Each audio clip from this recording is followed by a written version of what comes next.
Hi అండి, welcome back. ఇవాళ మనం best remedy for cold and cough tomato soup ఎలా చేయాలో చూసేద్దాం పదండి. ముందుగా ఒక స్టవ్ వెలిగించి ఒక విజిల్ పెట్టుకోవాలని నేనైతే చిన్న కుక్కర్ ఉంటే అది పెట్టుకున్నాను. దాంట్లో 1/2 స్పూన్ జీలకర్ర అండ్ 5 to 6 మిరియాలు, 2 వెల్లుల్లిపాయలు ఇవి వేసి రోస్ట్ చేసుకోవాలండి. పచ్చివైనా వేసుకోవచ్చు, పచ్చివైనా మిక్సీ జార్కి వేసుకోవచ్చు. కాకపోతే మంచి ఫ్లేవర్ వచ్చేంత వరకు రోస్ట్ చేసుకుంటే బాగుంటుందని నేనైతే రోస్ట్ చేస్తున్నానండి. రోస్ట్ చేసి వీటిని మంచి స్మెల్ రావాలండి బయటికి. అవి ఫ్రై అవుతుంటే మీకే తెలిసిపోతుంది. దీన్ని మిక్సీ జార్లోకి ట్రాన్స్ఫర్ చేసుకొని అదే కుక్కర్లో ఒక టమాటో పైన మొదలు అనేది కట్ చేసేసి 1 కప్ వాటర్ పోసి మంచిగా దాన్ని బాయిల్ చేయాలండి.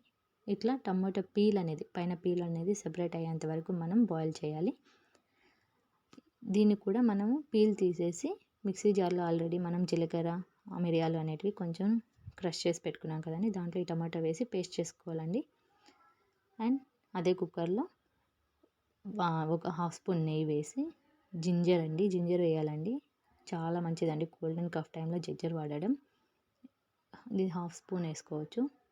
అండ్ మనం ఇప్పుడు మిక్సీ వేసుకున్న టమాటో పేస్ట్ దాంట్లో వేసేసుకొని కొద్దిగా వాటర్ ఒక 1/2 కప్ అయితే సరిపోతుందండి మన థిక్నెస్ని బట్టి.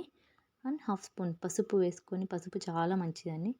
మనకు టేస్ట్ తగ్గట్టు సాల్ట్ వేసుకుంటాము.